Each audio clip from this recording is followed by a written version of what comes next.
Beraninya ibu mertua membawa pelakor ke rumahku. Aku bawa calon mantuku ke sini jika kamu gak suka kamu pergi sekarang. Kujo. Sebelum ceritanya dimulai, silakan tulis di kolom komentar dari daerah mana saja teman-teman yang menonton cerita ini. Dan jangan lupa like dan subscribe, agar channel Cerita Ar bisa terus berkembang dan mempersembahkan cerita yang terbaik. Pagi itu datang seperti pagi-pagi sebelumnya. Tenang, sederhana, dan nyaris tak pernah membawa kejutan. Matahari baru saja menyelinap masuk lewat celah gorden tipis ruang keluarga, memantulkan cahaya ke lantai keramik yang selalu dijaga kebersihannya. Ayo sudah terbangun sejak subuh. Bukan karena kebiasaan semata, melainkan karena hidup telah mengajarkannya bahwa hari yang tertata rapi harus dimulai lebih awal dari orang lain. Ia berdiri di dapur dengan rambut rikat rapi, mengenakan pakaian rumah yang sederhana namun bersih. Tangannya cekatan menyiapkan sarapan, sementara pikirannya sudah melayang pada daftar pekerjaan yang harus diselesaikan hari itu. Ada pesanan yang harus dicek, laporan keuangan yang harus ditinjau, dan beberapa panggilan penting yang tak boleh terlewat. Semua itu berjalan bersamaan, teratur, seolah hidup Ayo adalah rangkaian rutinitas yang tidak pernah goyah. Namun siapapun yang melihatnya dari luar tak akan pernah menduga betapa banyak hal yang bertumpu di pundak perempuan itu. Ayo bukan perempuan yang gemar berbicara tentang dirinya sendiri. Ia tidak pernah menceritakan kelelahan, tidak pula mengeluhkan tekanan. Baginya, diam adalah cara paling aman untuk bertahan. Sejak kecil, hidup telah membentuknya menjadi pribadi yang kuat dalam senyap. Ia terbiasa mengandalkan diri sendiri, terbiasa bangkit tanpa tepuk tangan, dan terbiasa berjalan tanpa harus menunggu uluran tangan siapapun. Rumah yang kini ia tempati bersama Tony tampak biasa saja dari luar. Tidak megah, tidak mencolok. Sebuah rumah 2 lantai di lingkungan yang tenang, dengan pagar sederhana dan halaman kecil yang selalu tertata. Ayo sengaja memilih rumah ini, bukan karena ia tak mampu membeli yang lebih besar, melainkan karena ia percaya bahwa ketenangan tidak selalu lahir dari kemewahan. Setiap sudut rumah itu menyimpan cerita tentang perjuangan. Tentang malam-malam panjang yang ia habiskan di depan laptop, tentang keputusan-keputusan besar yang ia ambil sendirian, tentang rasa lelah yang tak pernah ia pamerkan pada siapapun, termasuk suaminya sendiri. Tony masih terlelap di kamar atas saat Ayo meletakkan sarapan di meja. Ia melirik jam dinding sebentar, lalu menarik napas pelan. Sudah menjadi kebiasaan Tony bangun lebih siang, terutama sejak pekerjaannya tak lagi sepadat dulu. Ayo tak pernah menegur, tak pernah menuntut. Ia memilih memaklumi, meski jauh di lubuk hatinya ada ruang kosong yang semakin lama semakin terasa dingin. Ia mencintai Tony. Setidaknya, dulu begitu. Cinta itu tumbuh dari kesederhanaan, dari janji-janji untuk saling menguatkan, dari mimpi hidup bersama yang dibangun perlahan. Ayo menikah dengan Tony bukan karena harta, bukan pula karena status. Ia menikah karena percaya bahwa kerja keras dan kesetiaan cukup untuk membangun masa depan. Dan pada awalnya, semua terasa benar. Tony dulu adalah pria yang penuh semangat. Ia bekerja dengan tekun, bermimpi besar, dan selalu berkata bahwa mereka akan tumbuh bersama. Ayo mendukungnya sepenuh hati. Ia tak keberatan bekerja lebih keras, mengambil lebih banyak tanggung jawab, selama mereka melangkah searah. Namun waktu punya caranya sendiri untuk menguji manusia. Perubahan datang perlahan, nyaris tak terasa. Saat usaha Ayo mulai berkembang, saat namanya mulai dikenal dalam lingkup kecil dunia bisnis yang ia geluti, Tony justru semakin sering menarik diri. Ia tidak iri, setidaknya tidak secara terang-terangan. Tapi ada jarak yang tumbuh diam-diam, jarak yang tidak pernah dibicarakan, hanya dirasakan. Ayo menyesap teh hangatnya sambil berdiri di dekat jendela. Dari sana, ia bisa melihat jalan kecil di depan rumah, beberapa tetangga yang mulai beraktivitas, dan kehidupan yang terus bergerak tanpa peduli pada pergulatan batin siapapun. Ia tersenyum tipis. Hidup memang seperti itu. Tak pernah menunggu. Ia ingat betul bagaimana semuanya bermula. Bertahun-tahun lalu, Ayo memulai usahanya dari nol. Tanpa modal besar, tanpa dukungan keluarga, tanpa nama belakang yang bisa dibanggakan. Ia hanya punya kemauan keras dan keberanian untuk mencoba. Banyak yang meremehkan. Banyak yang menganggapnya bermimpi terlalu tinggi. Tapi Ayo bukan tipe perempuan yang mudah patah oleh omongan orang. Setiap kegagalan ia jadikan pelajaran. Setiap penolakan ia simpan sebagai bahan bakar untuk melangkah lebih jauh. Ia bekerja siang malam, mengorbankan waktu istirahat, bahkan menunda banyak hal yang seharusnya bisa ia nikmati sebagai perempuan seusianya. Semua demi satu tujuan, berdiri di atas kaki sendiri. Dan ia berhasil. Namun keberhasilan itu tak pernah ia pamerkan. Bahkan pada Tony. Ia tidak ingin suaminya merasa tersisih atau terancam. Ayo percaya bahwa kebahagiaan rumah tangga lahir dari saling menjaga perasaan. Ia memilih merendah, menyembunyikan pencapaiannya di balik kesederhanaan. Ia tidak tahu bahwa sikap itu kelak akan menjadi senjata yang berbalik melukainya. Langkah kaki terdengar dari lantai atas. Tony akhirnya bangun. Ayo menoleh sekilas, lalu kembali merapikan meja. Tony turun dengan wajah masih mengantuk, rambut sedikit berantakan, dan kaos rumah yang sudah mulai pudar warnanya. "Kamu sudah bangun dari tadi?" tanya Tony sambil duduk. Ayo mengangguk. "Iya." Sarapannya sudah siap. Tony menggumam pelan, lalu mulai makan tanpa banyak bicara. Percakapan mereka belakangan ini memang sering terputus oleh keheningan. Tidak ada pertengkaran, tidak ada teriakan. Hanya jarak yang kian nyata. Ayo memperhatikan suaminya diam-diam. Ada banyak hal yang ingin ia katakan, banyak perasaan yang ingin ia sampaikan. Tapi ia menahannya. Ia selalu menahannya. Karena Ayo terbiasa memikul beban sendirian. Ponselnya bergetar di atas meja. Sebuah pesan masuk. Ayo melirik sekilas, lalu mematikannya kembali. Ia tahu hari ini akan panjang. Dan entah mengapa, ada firasat aneh yang menyelinap di dadanya. Perasaan bahwa ketenangan ini tidak akan bertahan lama. Namun pagi itu, Ayo memilih mengabaikannya. Ia merapikan tas kerjanya, mengenakan sepatu, dan bersiap pergi.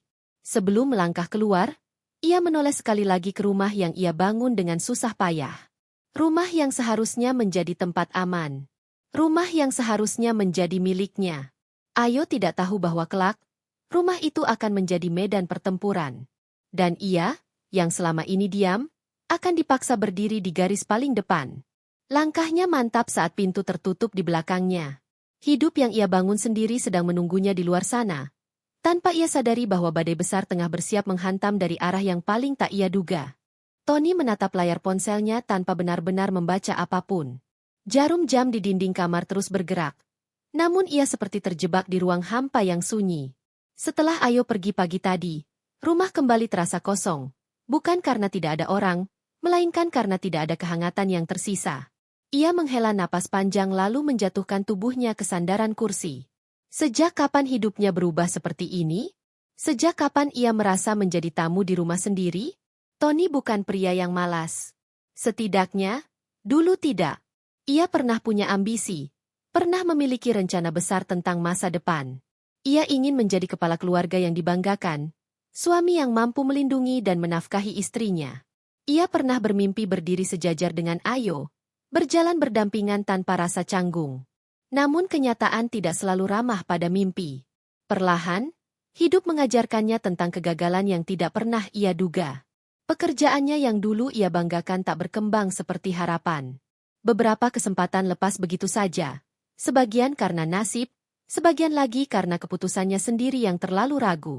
Setiap kali ia hendak melangkah, selalu ada ketakutan yang menahannya. Takut gagal, takut mengecewakan, takut semakin tertinggal.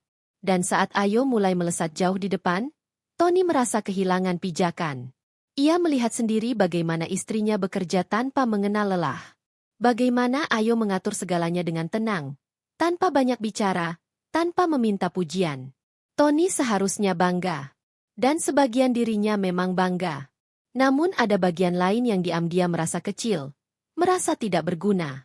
Perasaan itu membuatnya menarik diri.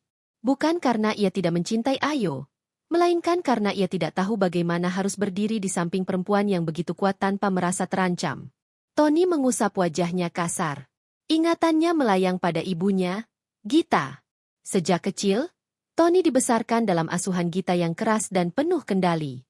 Ibunya adalah perempuan yang terbiasa mengatur segalanya. Dalam pandangan Gita, anak adalah milik orang tua seumur hidup.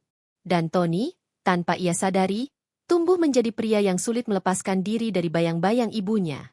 Setiap keputusan besar selalu ia diskusikan dengan Gita. Setiap masalah selalu ia ceritakan, meski tidak semuanya secara jujur. Bukan karena ia ingin memihak ibunya, melainkan karena ia terbiasa bergantung. Dan kebiasaan itu menjadi belenggu yang menahannya saat seharusnya ia berdiri sebagai suami. Tony tahu, sikap diamnya sering melukai Ayo. Ia melihat kekecewaan di mata istrinya setiap kali Gita bersikap merendahkan. Ia mendengar nada suara Ayo yang bergetar saat mencoba bersikap sabar. Namun entah mengapa, lidahnya selalu keluh. Kata-kata yang seharusnya keluar justru tertahan di tenggorokan. Ia memilih diam. Dan diam itu adalah kesalahan terbesarnya. Sore itu, Tony keluar rumah tanpa tujuan jelas. Ia mengendarai motornya menyusuri jalan-jalan yang familiar, mencoba melarikan diri dari perasaan sesak di dadanya.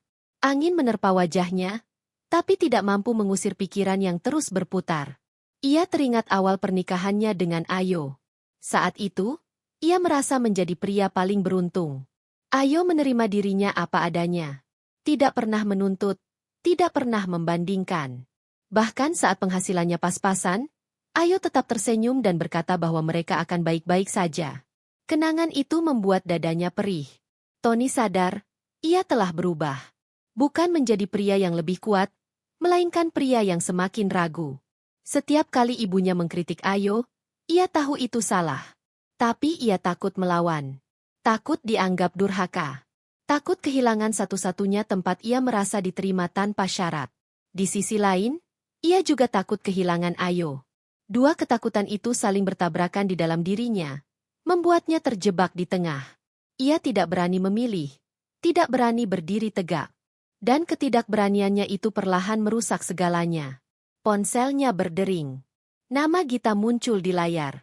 Tony terdiam sejenak sebelum mengangkatnya. "Kamu di mana?" Suara ibunya terdengar tegas seperti biasa. "Di luar, Bu," jawab Tony singkat. "Kapan pulang?" "Ibu mau bicara.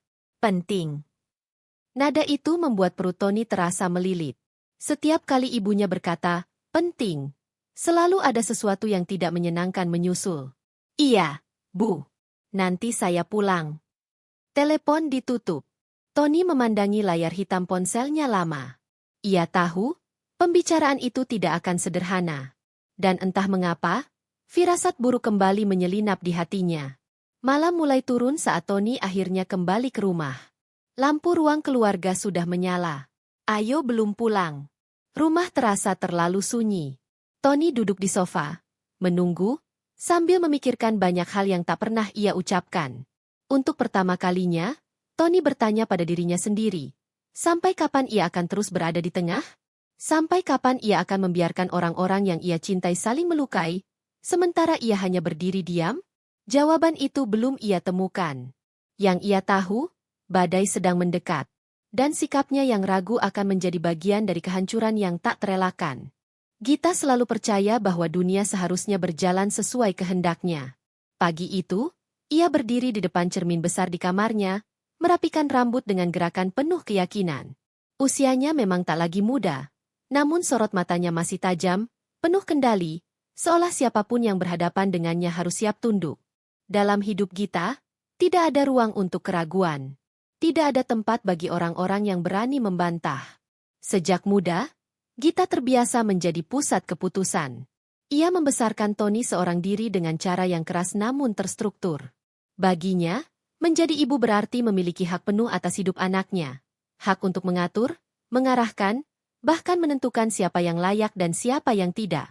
Dan sejak Ayo masuk ke dalam kehidupan Tony, hak itu terasa terusik. Gita tidak pernah benar-benar menyukai Ayo. Bukan karena Ayo berbuat salah, melainkan karena Ayo tidak mudah dikendalikan. Ia terlalu tenang, terlalu diam, terlalu mandiri. Sikap itu membuat Gita merasa terancam, meski ia tak pernah mengakuinya secara langsung. Menurut Gita, menantu seharusnya tahu diri, tahu batas, dan yang terpenting, tahu siapa yang berkuasa. Ia ingat pertemuan pertamanya dengan Ayo. Seorang perempuan sederhana, berpakaian biasa, berbicara lembut, dan lebih banyak menunduk. Di mata Gita, itu bukan tanda kesantunan, melainkan kelemahan. Ia mengira Ayo akan mudah diatur, mudah ditekan, dan akan selalu bergantung pada Tony, yang tentu saja berarti bergantung pula pada dirinya. Namun waktu membuktikan bahwa penilaiannya keliru. Meski tidak pernah menunjukkannya secara terang-terangan, Gita mulai menyadari ada sesuatu yang berbeda pada Ayo. Rumah yang mereka tempati, kehidupan yang terlihat stabil, kebutuhan Tony yang selalu tercukupi. Semuanya terlalu rapi untuk ukuran keluarga dengan penghasilan Tony yang pas-pasan. Tapi Gita memilih menutup mata. Ia tidak tertarik mencari tahu. Baginya, selama Tony baik-baik saja dan masih mendengarkan dirinya, itu sudah cukup. Lagi pula, Gita lebih sibuk dengan perasaannya sendiri. Ia tidak suka melihat Tony terlalu dekat dengan Ayo. Ia tidak suka ketika Tony lebih memilih berdiskusi dengan istrinya daripada meminta pendapatnya. Setiap kali Tony membela Ayo, meski hanya dengan diam, Gita merasa posisinya tergeser. Dan perasaan itu membuatnya semakin keras. Perempuan itu terlalu berani, gumam Gita suatu hari, tanpa benar-benar tahu apa yang ia maksud dengan keberanian. Gita percaya bahwa keras adalah bentuk cinta. Ia membenarkan caranya mengatur, mencampuri, dan mengkritik sebagai upaya melindungi anaknya.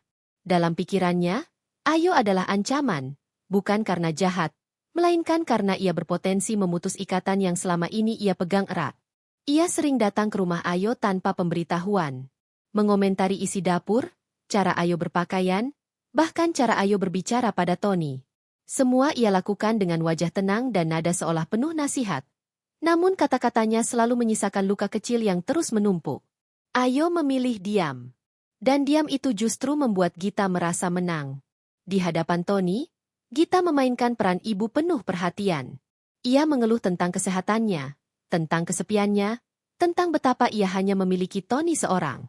Semua keluhan itu dirangkai rapi untuk mengikat hati anaknya.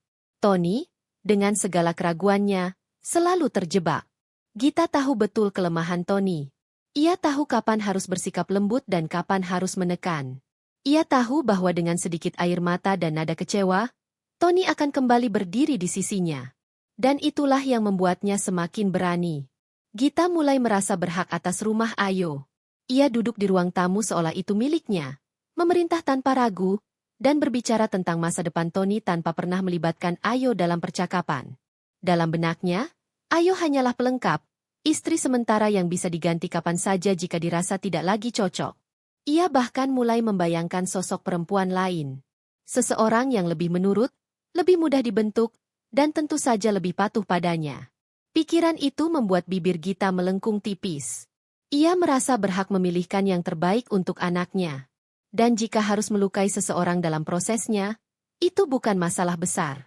Baginya, kekuasaan selalu punya harga, dan Gita tidak pernah ragu untuk menagihnya. Tanpa ia sadari, keyakinan itulah yang kelak akan menjatuhkannya ke titik paling memalukan dalam hidupnya.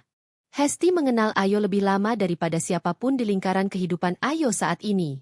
Mereka bukan sekadar sahabat yang bertukar cerita ringan, melainkan dua perempuan yang pernah sama-sama jatuh, bangkit, dan belajar berdiri dengan cara masing-masing.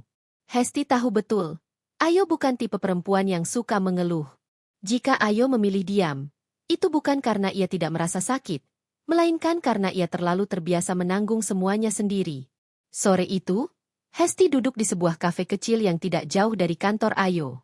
Tempat itu sederhana, jauh dari kata mewah, namun selalu menjadi ruang aman bagi mereka berdua. Dari sinilah banyak keputusan besar Ayo lahir, ditemani secangkir kopi dan tatapan Hesti yang selalu jujur. Ayo datang dengan wajah lelah, namun tetap berusaha tersenyum. "Kamu kelihatan capek," ujar Hesti tanpa basa-basi, meletakkan ponselnya ke dalam tas. Ayo mengangguk ringan. "Biasa." Jawaban singkat itu justru membuat Hesti mengernyit. Ia tahu, kata biasa dari Ayo seringkali berarti ada sesuatu yang tidak beres. Namun Hesti memilih tidak memaksa. Ia paham, Ayo butuh waktu untuk membuka diri. Hesti sendiri adalah perempuan yang berbeda. Lebih ekspresif, lebih berani mengungkapkan perasaan, dan tidak suka memendam sesuatu terlalu lama. Ia bekerja sebagai konsultan lepas dan terbiasa berhadapan dengan banyak karakter manusia. Mungkin karena itu, instingnya terhadap orang-orang bermasalah terbilang tajam. Termasuk terhadap Gita. "Aku dengar ibu mertuamu sering datang ke rumah?"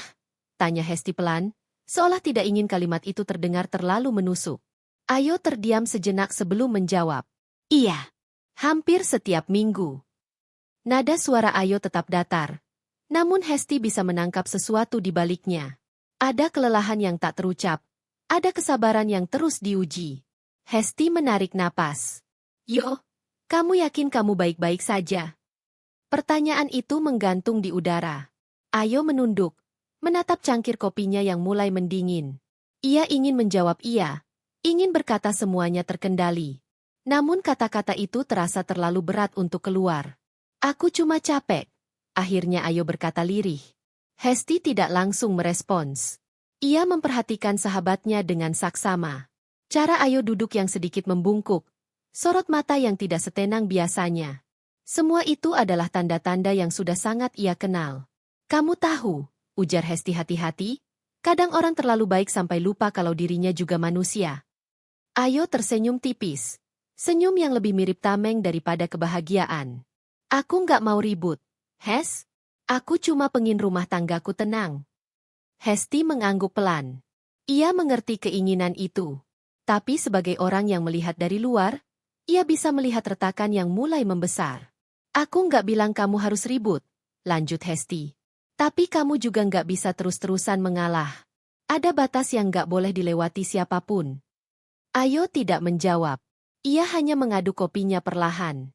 Dalam hati, ia tahu Hesti benar. Tapi mengakui kebenaran itu berarti ia harus siap menghadapi konsekuensinya. Hesti tahu, Ayo menyembunyikan banyak hal. Tentang pekerjaannya, tentang usahanya, tentang seberapa besar perannya dalam kehidupan Tony. Hesti satu dari sedikit orang yang tahu betapa mandirinya Ayo, betapa besar yang telah ia bangun tanpa bantuan siapapun. Dan justru itulah yang membuat Hesti khawatir. Ayo, Hesti menatapnya lurus. Kalau suatu hari kamu capek, jangan tunggu sampai hancur dulu baru bicara. Kalimat itu menancap di hati Ayo. Mereka menghabiskan sore itu dengan percakapan ringan setelahnya. Namun peringatan Hesti terus bergema di kepala Ayo. Saat mereka berpisah, Ayo melangkah dengan perasaan yang lebih berat dari sebelumnya. Hesti memandangi punggung sahabatnya yang menjauh. Ada firasat tidak enak yang menggelitik hatinya. Ia merasa, badai yang akan datang tidak kecil. Dan jika Ayo terus memilih diam, ia mungkin akan terluka lebih dalam dari yang ia kira. Hesti hanya bisa berharap satu hal.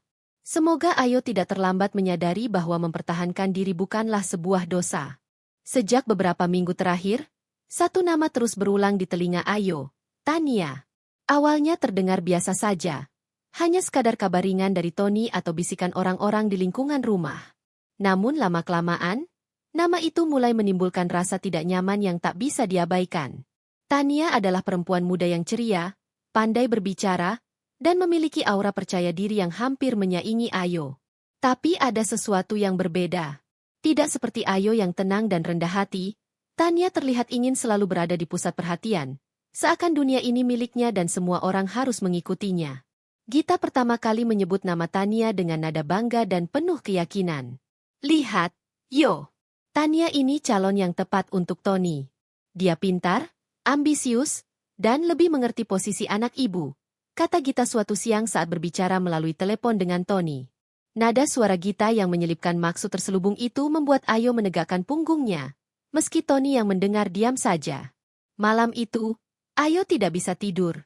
Pikiran tentang Tania terus menghantui. Ia tahu Gita tidak main-main. Ibunya selalu punya cara untuk menempatkan orang-orang yang ia sukai dekat dengan Tony. Dan dari cerita-cerita Tony, Tania sering terlihat di sekitar rumah.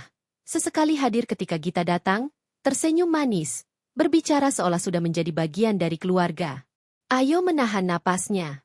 Perasaan cemas, campur malu, dan geram mulai muncul. Ia tidak suka merasa tersingkirkan dari rumahnya sendiri, dari keluarganya sendiri.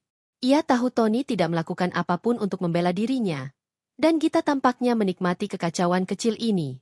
Suatu siang, saat Ayo sedang menyiapkan beberapa dokumen untuk usaha yang sedang berkembang, Tony masuk dengan wajah agak gugup.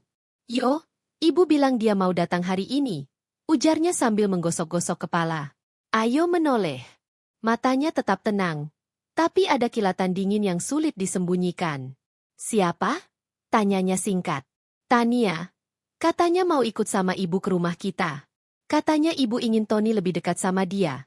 Jawab Tony, Suaranya pelan, penuh keraguan. Ayo menatap suaminya lama.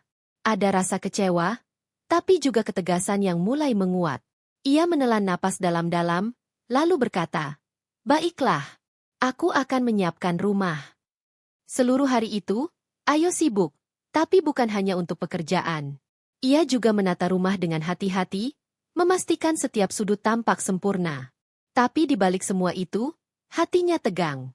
Ia tahu kehadiran Tania bukan sekadar kunjungan biasa. Ada maksud lain, dan Ayo bisa merasakannya dari cara Tony dan Gita membicarakan hal itu. Ketika sore tiba, Tania datang bersama Gita. Sosoknya muda, berani, dan berpakaian rapi. Senyum manisnya tampak mempesona. Namun bagi Ayo, itu seperti alarm yang menandakan bahaya. Tania melangkah masuk seolah rumah itu miliknya. Menyapa Tony dengan hangat, tapi menatap Ayo dengan tatapan yang ambigu, antara ingin bersahabat dan menegaskan posisinya. Gita berdiri di sampingnya, senyum puas di wajah. "Yo, kenalkan. Ini Tania, calon mantu ibu. Dia pintar, hebat, dan cocok untuk Tony," ucap Gita dengan nada yang terdengar seperti tantangan. Ayo tetap diam, menatap mereka. Ia menahan kemarahan yang mulai memuncak, menahan rasa malu, dan menyembunyikan rasa geram. Namun satu hal jelas, Tania bukan sekadar nama biasa. Dia adalah ancaman yang nyata. Dan Ayo tahu, perlahan-lahan, Tania akan mulai mengambil ruang yang seharusnya menjadi miliknya. Ruang di hati Tony, dan ruang di rumah yang ia bangun dengan susah payah. Di dalam hati, Ayo bersumpah. Siapapun yang berani merusak rumah tangganya atau mengganggu perasaannya, akan ia hadapi. Namun saat itu, ia belum tahu cara menghadapi badai yang sedang menuju ke arahnya. Ia hanya bisa menatap Tania dan Gita dari kejauhan, menahan napas, dan bersiap bahwa ketenangan rumah yang ia bangun selama bertahun-tahun akan segera diuji. Dan rasa tidak nyaman itu hanya akan semakin menguat seiring waktu. Beberapa minggu setelah kedatangan Tania, rumah yang dulu terasa hangat bagi Ayo mulai berubah. Langit-langit tinggi dan dinding bersih yang selama ini memberi rasa aman kini terasa sempit, seolah menekan setiap napasnya. Setiap sudut rumah seakan menatapnya dengan diam, penuh penghakiman, dan memantulkan ketegangan yang terus meningkat. Pagi itu, Ayo masuk ke ruang tamu dengan perlahan. Matahari menembus gorden, tapi sinarnya tidak mampu menghangatkan hati yang sudah kaku. Tony duduk di sofa, menatap layar ponsel tanpa menanggapi sapaan Ayo. Gita sudah berada di rumah, duduk di kursi favoritnya, membaca koran, dan sesekali menatap Ayo dengan sorot mata yang sulit diartikan, campuran evaluasi, sindiran, dan kepuasan terselubung. "Yo, jangan lupa, Tania datang sore ini," kata Gita tiba-tiba, tanpa basa-basi. Nada suaranya tegas, seperti perintah. Ayo mengangguk tipis, menahan napas. Ia tahu, sore nanti akan menjadi ujian yang lebih berat daripada sebelumnya. Tapi bukan itu yang membuat dadanya sesak. Yang paling menekan adalah cara Gita dan Tony menatapnya. Seolah rumah ini bukan miliknya, seolah setiap langkah yang ia ambil harus mendapat izin dari mereka. Sejak kedatangan Tania, Gita semakin sering muncul tanpa pemberitahuan. Ia memeriksa isi dapur, memindahkan barang, bahkan mengatur tata letak rumah seolah sedang menilai kemampuan Ayo sebagai pengelola rumah tangga. Setiap komentar Gita terdengar seperti kritik halus yang menusuk, membuat Ayo semakin sadar bahwa selama ini usahanya untuk menjaga rumah dan keluarga tidak dihargai. Tony sendiri semakin sulit ditebak. Kadang ia berdiri di sisi ibunya, menuruti setiap kata Gita, dan Ayo hanya bisa menelan rasa kecewa. Kadang pula ia berusaha menenangkan Ayo dengan kata-kata lembut, tapi itu jarang terjadi, dan ketika ia berusaha, suaranya terdengar ragu, seolah takut memicu kemarahan ibunya. Malam itu, saat Ayo duduk di ruang makan, ia mencoba menenangkan diri dengan secangkir teh hangat. Namun suara tawa Gita yang terdengar dari ruang tamu membuat hatinya bergemuruh. Tania duduk di samping Tony, berbicara dengan riang, tertawa dengan cara yang membuat Ayo merasa tersingkir. "Ayo, kamu terlalu tegang. Santai saja," ucap Tony pelan, tapi suaranya tidak meyakinkan. Ayo menatap suaminya, menunggu kata-kata yang seharusnya memberinya kekuatan. Tapi tidak ada. Hanya diam, dan diam itu terasa seperti pukulan. Rasa nyaman yang dulu ada di rumahnya hilang. Setiap langkah terasa diawasi. Setiap kata terdengar salah. Bahkan ruang yang biasanya ia gunakan untuk bekerja dan merencanakan masa depan kini terasa asing.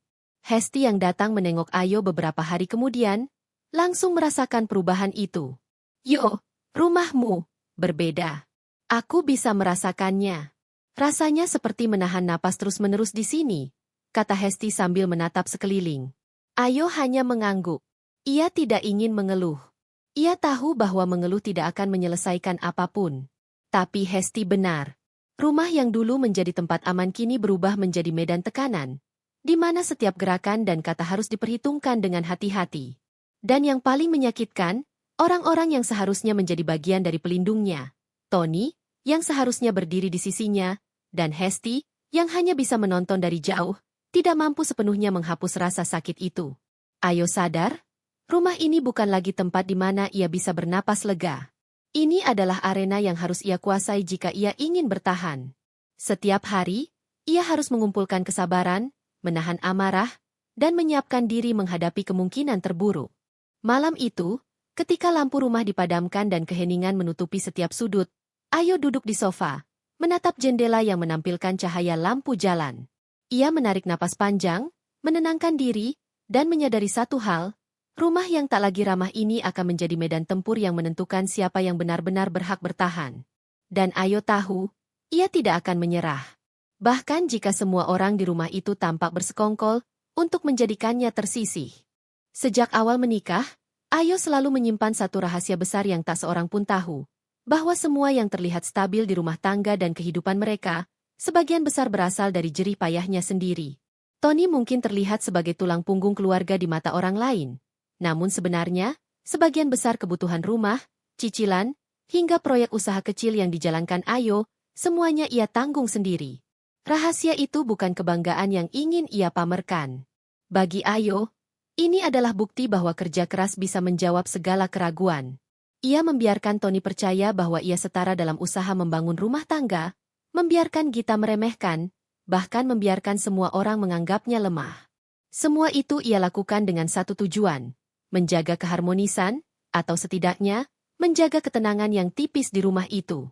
Namun sejak kedatangan Tania dan meningkatnya campur tangan Gita, rahasia itu mulai terancam. Suatu sore, Ayo tengah menyelesaikan laporan keuangan usaha kecilnya. Tony duduk di ruang tamu, tampak gelisah. Sementara Gita sedang sibuk menata buku-buku di rak. Tania, seperti biasa, duduk di dekat Tony, tersenyum dan berbicara seolah sudah menjadi bagian dari keluarga. Yo, kamu lihat nggak? Tania ini pintar banget, ya? Mungkin suatu saat bisa bantu Tony mengurus rumah dan bisnis. Ujar Gita dengan nada setengah memerintah, setengah bercanda, tapi jelas penuh sindiran. Ayo menatap ibunya sekilas, menahan kemarahan yang mulai memuncak. Ia tahu ini bukan sekadar lelucon. Gita ingin menegaskan siapa yang berkuasa di rumah, dan siapa yang dianggap tak berdaya. Namun Ayo diam. Ia sudah terbiasa menghadapi komentar meremehkan. Tapi kali ini, hatinya tidak sepenuhnya tenang. Ia tahu bahwa jika Gita mengetahui seluruh rahasianya, bahwa ia yang menanggung sebagian besar hidup keluarga, reaksi Gita akan jauh lebih memalukan daripada sekadar sindiran. Hari itu, Ayo memutuskan untuk menyimpan rahasianya lebih rapi lagi. Ia menutup dokumen-dokumen penting, memastikan tidak ada yang bisa melihat tanpa izinnya. Ia sadar, rumah ini sudah menjadi medan pengawasan. Setiap langkahnya diperhatikan, setiap kata bisa disalahartikan. Dan rahasia itu adalah satu-satunya senjata yang masih ia miliki untuk melindungi harga dirinya dan martabat keluarga. Tetapi rahasia yang selama ini ia anggap aman, perlahan-lahan mulai menimbulkan kecemburuan dan ketegangan. Tony yang biasanya tak menyadari banyak hal, mulai merasakan ada sesuatu yang tidak ia ketahui. Tania, dengan rasa ingin tahunya yang alami, mulai bertanya hal-hal kecil yang mengganggu. Dan Gita? Ia selalu punya cara untuk menebak, untuk mencurigai, untuk menyusup di balik setiap senyum Ayo. Yo, kamu kelihatan capek akhir-akhir ini. Ada apa? Tanya Hesti ketika berkunjung. Sekali lagi menatap Ayo dengan mata yang tajam dan penuh kepedulian. Ayo tersenyum tipis, menyembunyikan rasa frustrasinya. Hanya pekerjaan, Hes. Tidak perlu khawatir. Hesti mengangguk, tapi pandangannya tetap penuh curiga. Ia tahu, ada sesuatu yang disembunyikan Ayo, Dan sesuatu itu lebih besar daripada yang bisa dilihat orang lain. Rahasia yang diremehkan ini, bagi Ayo, adalah garis batas terakhir yang memisahkan dirinya dari kehancuran total. Jika Gita mengetahuinya, jika Tony benar-benar sadar, dan jika Tania memanfaatkannya, rumah yang selama ini Ayo pelihara akan runtuh. Ayo menatap keluar jendela, melihat cahaya sore merayap di halaman rumah. Ia menarik napas panjang, menenangkan diri, dan menyadari satu hal. Rahasia itu bukan hanya untuk melindungi dirinya sendiri. Rahasia itu juga untuk menjaga rumah yang kelak, mungkin, akan menjadi medan pertempuran antara siapa yang berhak dan siapa yang tidak. Dan Ayo tahu, suatu hari, rahasia itu harus terungkap. Tapi kapan dan bagaimana, ia sendiri yang akan menentukan. Malam itu, rumah Ayo terasa lebih sunyi dari biasanya. Lampu ruang tamu menyala temaram, memberi bayangan panjang di dinding bersih yang dulu terasa hangat. Ayo duduk di sofa, menatap cangkir teh yang mulai mendingin. Matanya kosong namun penuh waspada. Ia tahu, badai yang ia rasakan sejak beberapa minggu terakhir belum mencapai puncaknya. Pintu depan terdengar diketuk keras. Ayo menoleh, sedikit terkejut. Biasanya Gita atau Tony memberi kabar jika ada tamu, tapi kali ini tidak ada panggilan sebelumnya. Perasaannya menegang. Siapa yang datang tanpa diundang tengah malam seperti ini? Dengan hati-hati, ia melangkah ke pintu dan membuka sedikit celah. Di depan pintu berdiri sosok Tania, tersenyum manis, membawa tas tangan besar yang tampak baru. Di belakangnya, Gita muncul dengan ekspresi penuh kemenangan, seolah sudah merencanakan kedatangan ini sejak lama. Ayo, suara Gita terdengar keras dan jelas. Aku bawa calon mantu ibu ke sini. Jika kamu nggak suka, kamu bisa pergi sekarang. Ayo menatap mereka diam, menahan rasa amarah dan malu yang hampir pecah. Napasnya dalam, matanya menatap tajam kedua sosok di depannya. Setelah beberapa detik yang terasa seperti selamanya, ia mengangkat dagu, menatap Gita dan Tania dengan dingin. Tanyakan ke anak ibu ini, rumah siapa? Dan siapa yang cari uang selama ini? Jawab Ayo dengan suara tenang tapi tegas. Setiap kata keluar dengan berat dan penuh amarah yang terkendali. Gita terkejut. Wajahnya berubah pucat. Matanya melebar. Tania yang sebelumnya tersenyum manis kini tampak bingung dan sedikit terguncang. Suasana seketika hening, hanya terdengar detak jam dinding yang terasa menekan. Ah, itu tidak mungkin, gumam Gita, mencoba mengumpulkan wibawa yang mulai goyah. Ayo menatap mereka satu persatu, seolah menimbang apakah kata-kata berikutnya bisa lebih menusuk. Aku sudah terlalu sabar. Kalian masuk ke rumahku, mencoba mengatur hidupku, meremehkan semua yang aku bangun sendiri. Aku beritahu sekarang, tidak ada toleransi lagi. Dengan gerakan cepat tapi mantap, Ayo melangkah ke ruang tamu dan membuka pintu dengan lebar. Ia menunjuk ke arah Gita dan Tania. Keluar. Sekarang juga. Aku tidak ingin melihat kalian lagi di rumah ini. Tonia dan Gita saling menatap, kebingungan dan malu. Tania terlihat mulai menangis pelan, sementara Gita menundukkan kepala, menyadari bahwa semuanya sudah terlalu jauh. Ia merasa kalah, dan rasa malu memenuhi wajahnya. Tony yang baru pulang dari perjalanan bisnis melihat kejadian itu dan terdiam. Ia tidak percaya dengan keberanian Ayo, dengan ketegasan yang tiba-tiba muncul di hadapannya dan ibunya. Ia merasa tercengang, tersentak dari kebiasaannya yang selama ini selalu menjadi tengah. Ayo melangkah ke arah pintu, memastikan keduanya keluar. Setiap langkahnya mantap, tidak ada keraguan. Rumah yang dulunya terasa sempit dan tidak ramah kini terasa seperti benteng yang berhasil ia pertahankan. Begitu pintu tertutup rapat, Ayo berdiri di ruang tamu, menarik napas panjang. Rumah ini, rumah yang ia bangun dengan kerja keras dan darah keringatnya sendiri, kini kembali menjadi miliknya. Ia merasa lega, namun juga sadar, pertempuran ini belum selesai. Ia menatap Tony, suaminya, yang masih berdiri di belakang, menunduk sedikit. Kamu lihat sekarang? Aku tidak main-main. Rumah ini adalah milikku juga, dan aku tidak akan membiarkan siapapun mengambilnya, ucap Ayo dengan nada tegas. Tony menelan ludah, akhirnya memahami satu hal yang selama ini ia abaikan. Keberanian Ayo bukan hanya soal mempertahankan rumah, tapi juga harga diri dan perjuangan yang tidak bisa dianggap remeh. Malam itu, setelah keheningan kembali menyelimuti rumah, Ayo duduk kembali di sofa, menatap jendela. Ia tahu, langkah ini baru permulaan. Badai yang selama ini membayangi rumahnya mungkin sudah mereda sesaat. Tapi ancaman, perselisihan, dan rencana Gita serta Tania akan selalu ada. Dan Ayo, untuk pertama kalinya sejak lama, merasa bahwa ia benar-benar memegang kendali. Keesokan harinya, suasana rumah tidak sepenuhnya kembali tenang. Meskipun Gita dan Tania sudah diusir, bayangan ucapan mereka semalam tetap meninggalkan bekas. Ayo duduk di ruang kerja, matanya menatap dokumen yang terbuka di depannya, namun pikirannya melayang ke malam sebelumnya. Ia menyadari satu hal, ketenangan itu bisa dicapai, tapi harga diri adalah hal yang paling mudah dirusak jika dibiarkan. Beberapa hari sebelumnya, Gita pernah melontarkan sebuah kalimat yang sampai kini masih membekas di benak Ayo. Kalau perempuan seperti kamu nggak bisa mengurus rumah tangga dan anakku, ya jangan salahkan siapa-siapa kalau anakku memilih lain. Kalimat itu bukan hanya menghina kemampuan Ayo sebagai istri, tapi juga meremehkan seluruh perjuangan yang telah ia lakukan untuk membangun rumah tangga ini. Ia mengingat detik-detik saat Gita menatapnya dengan tatapan seolah menilai seluruh hidupnya. Sementara Tony hanya diam, tidak mampu membela. Sejak kalimat itu diucapkan, Ayo merasa setiap langkahnya dipertanyakan. Ia yang selama ini sabar, selalu diam menghadapi kritik, kini mulai menyesal tidak lebih tegas lebih awal. Kata-kata itu seolah menempel di dinding rumah. Menatapnya setiap kali ia melangkah ke dapur, ruang tamu, bahkan ke ruang kerjanya sendiri. Hari itu, Ayo memutuskan untuk keluar dari rumah sebentar. Ia butuh udara, perlu menjernihkan pikiran, dan meredakan amarah yang menumpuk.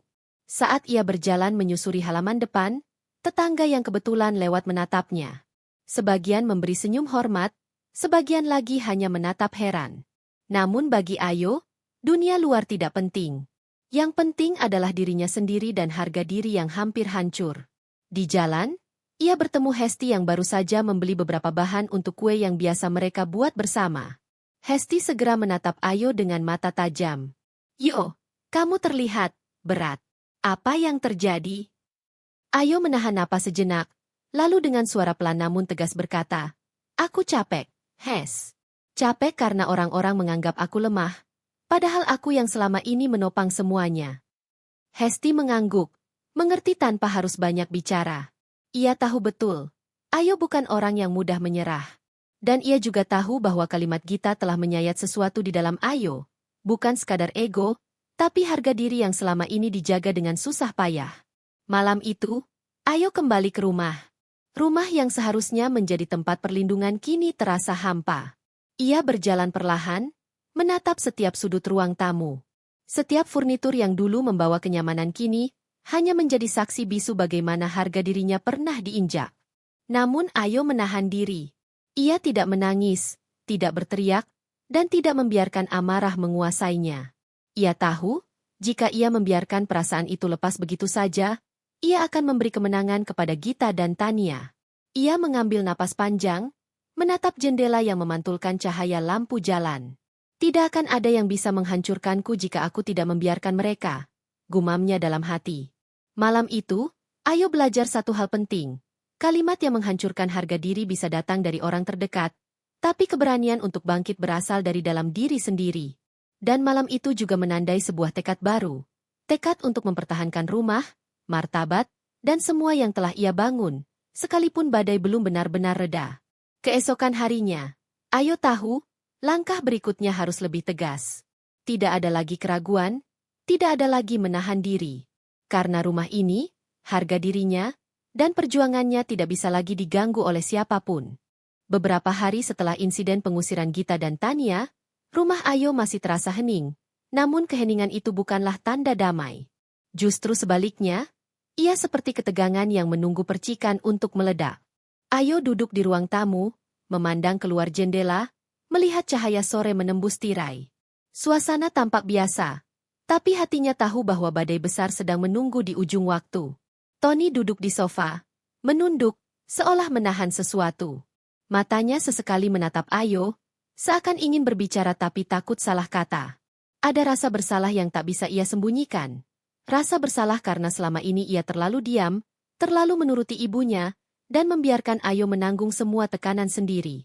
Di dapur, Hesti menyiapkan teh hangat. Ia datang untuk menguatkan Ayo. Namun Hesti tahu, saat ini bukan sekadar dukungan moral yang dibutuhkan. Ini tentang strategi, tentang menyiapkan diri menghadapi kemungkinan terburuk yang bisa terjadi kapan saja. Ayo menarik napas panjang, menenangkan pikirannya. Ia sadar, segala perselisihan sebelumnya hanyalah pemanasan. Konflik besar yang selama ini terasa samar kini akan benar-benar muncul. Tania, Gita, dan bahkan Tony yang ragu akan menjadi faktor yang menentukan. Ia menutup mata sejenak, membayangkan semua kemungkinan. Gita kembali dengan strategi baru, membawa dukungan orang lain atau mencoba memanipulasi Tony lebih jauh. Tania, yang masih muda, akan berusaha menempati posisi yang bukan haknya, mencoba menyaingi Ayo di rumah, bahkan di hati suaminya. Tony, yang selama ini terjebak di tengah, bisa memilih sisi ibunya atau tetap berada di sisinya, dan pilihannya akan menentukan kehancuran atau kemenangan Ayo. Detik demi detik terasa lambat. Hati Ayo berdetak lebih cepat. Bukan karena takut, tapi karena kesiapan. Ia tahu, setiap kata, setiap gerakan, dan setiap keputusan yang akan ia buat bisa menjadi percikan api yang menyalakan konflik besar. Saat Hesti duduk di sampingnya, menatap mata Ayo dengan serius, ia berkata, "Yo, aku tahu kamu kuat. Tapi ingat, badai ini bukan sekadar tentang keberanian. Ini tentang strategi. Kamu harus siap menghadapi semuanya. Karena ini bukan sekadar rumah yang dipertaruhkan, ini soal harga diri dan masa depanmu." Ayo mengangguk pelan. Ia tahu Hesti benar. Selama ini, keberanian yang ia tunjukkan hanya cukup untuk mempertahankan dirinya sendiri. Tetapi sekarang ia harus mempertahankan segalanya. Rumah, martabat, suami, bahkan masa depan yang ia impikan. Sore itu, lampu mulai redup. Angin meniup dari luar jendela, seolah menandakan sebuah perubahan yang akan datang. Di kejauhan, bayangan Gita tampak sedang berbicara dengan seseorang di halaman rumah tetangga. Tania masih di sekitar lingkungan itu, entah sedang merencanakan sesuatu atau sekadar dia menunggu. Tony, di sisi lain, masih terlihat ragu, seperti anak yang harus memilih jalan. Ayo menegakkan punggung, menatap semua potensi ancaman itu dengan mata tegas. Ia merasakan adrenalin mengalir, bukan sebagai rasa takut, tapi sebagai energi untuk bertindak. Kalau mereka pikir aku akan kalah, mereka salah besar, bisiknya dalam hati. Aku tidak akan membiarkan rumah ini, hidupku, atau masa depanku dirampas begitu saja. Malam itu, Ayo tahu satu hal pasti. Sebelum segalanya meledak, ia harus bersiap dengan segala cara. Badai yang selama ini membayang kini berada tepat di depan mata. Dan pertarungan sesungguhnya, yang akan menentukan siapa yang benar-benar berhak atas rumah dan keluarga ini, akan segera dimulai. Ia menarik napas dalam sekali lagi, menegaskan tekadnya. Segala kesabaran, segala ketegasan, dan segala rahasia yang selama ini ia simpan, akan diuji. Dan Ayo sudah siap menghadapi semua, dengan keberanian yang kini bukan sekadar perasaan, tetapi pedang yang akan ia gunakan untuk menegakkan kebenaran. Segalanya masih tenang sekarang, tapi Ayo tahu, tenang sebelum badai seringkali adalah yang paling berbahaya.